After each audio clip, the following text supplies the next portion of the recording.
بسم اللہ الرحمن الرحیم۔ قرآن نے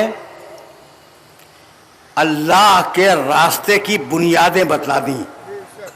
بھائی بہت توجہ رکھنا، اس لیے کہ یہ وہ مرحلہ فکر ہے جہاں تم پر سبیل الہی کھلے گی کہ اللہ کا راستہ ہے کیا۔ ایک تزکیہ، ایک تعلیم۔ نفسوں کا تزکیہ کرواؤ، راستہ خود کھل جائے گا۔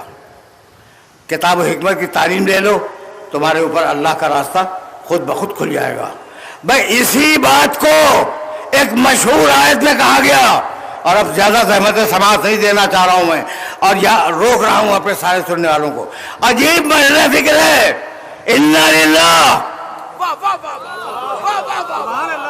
انا للہ و انا الیہ راجعون۔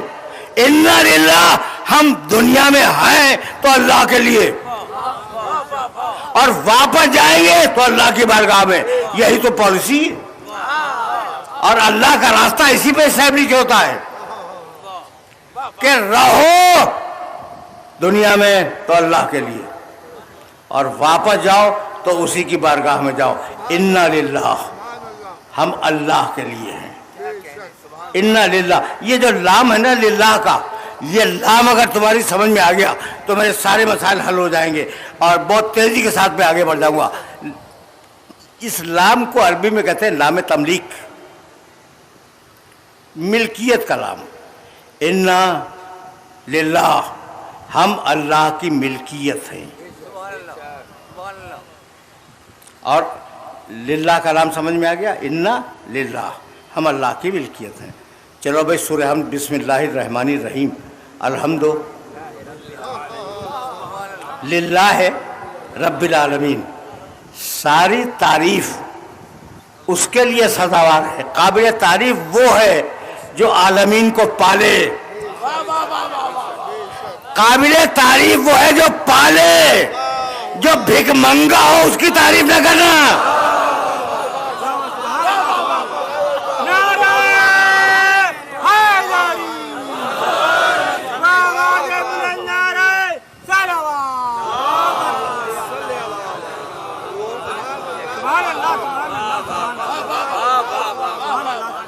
یہ پنکھا بند کر۔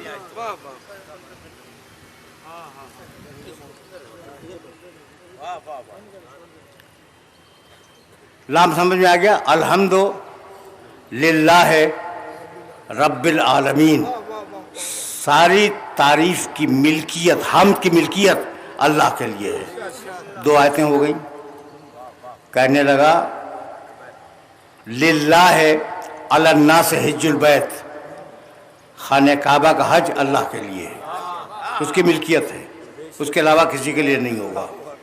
کہنے لگا للہ میراث السماوات والارض، آسمان و زمین کی ساری میراث اللہ کے لیے ہے۔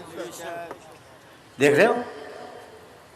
کہنے لگا من کان یرید العزت فللہ العزت جمیعا، دنیا والوں سے کہہ دو کہ اگر عزت چاہتے ہو تو عزت فقط اللہ کے لیے ہے، اس کی بارگاہ میں سر جھکاؤ گے عزت مل جائے گی۔ یہ ملکیت سمجھ میں آ رہی ہے؟ جو للہ ہو وہ اللہ کی ملکیت ہے۔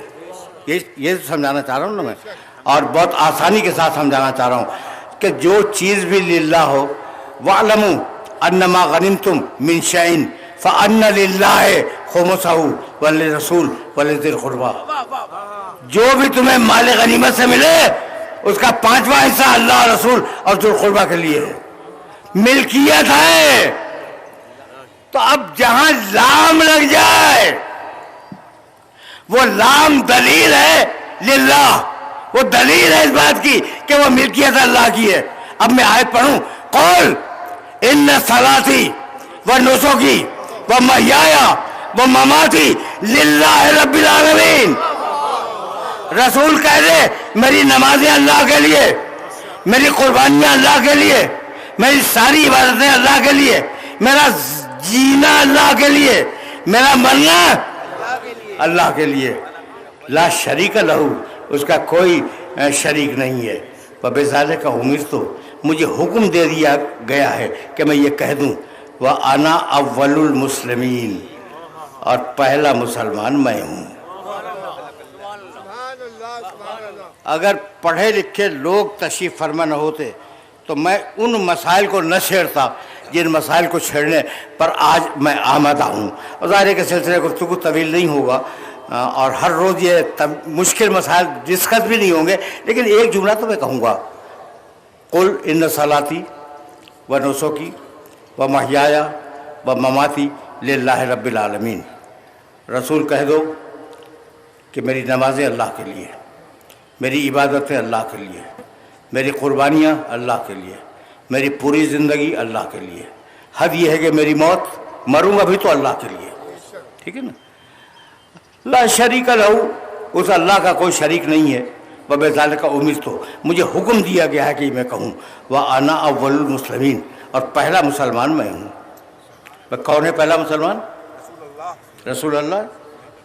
آیت کہہ رہی ہے نا؟ کیا خیال آپ کا موسیٰ علیہ السلام مسلمان تھے یا نہیں تھے؟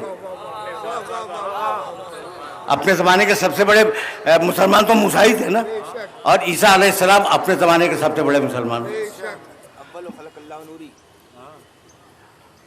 ہر نبی اپنے زمانے کا سب سے بڑا مسلمان، رسول کہتے ہیں پہلا مسلمان میں، انا اول المسلمین، پڑھا لکھا مجمع ہے میرے سامنے، رسول نے کہا میں مسلمین کا اول ہوں۔ اب اگر اول تلاش کر لیا تو مسلمین سمجھ میں آ جائیں گے، میں مسلمین کا اول ہوں۔ اسی دن کے لیے کہا تھا اولنا محمد وآخرنا محمد وآخرنا محمد وکلنا محمد۔